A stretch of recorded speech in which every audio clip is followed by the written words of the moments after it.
To adjust button shortcuts on the Redmi Note 14S, all you simply have to do is first go into the settings.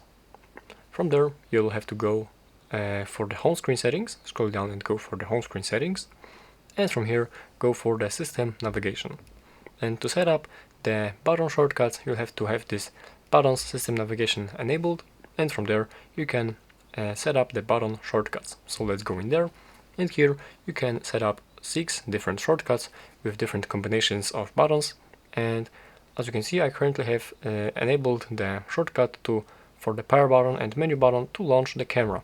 So when I press simultaneously the power button and the menu button, it will launch the camera, as you can see, just like this.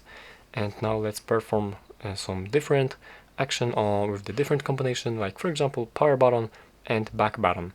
And this one will be for example, I don't know, close current application. And as I press simultaneously the power button and the back button right here, now it will close this application. And it did it actually, I'm not sure. Force closed button and gesture shortcuts. Yeah, alright, so this option like closes, like goes back or something. I'm not sure if it's working correctly because of this button actually right here, but basically that's how you can adjust the button shortcuts in this menu right here, and simply select any combination, any shortcut that you'd like to perform here, any action that you'd like to execute with this shortcut, and that's basically how you can do this.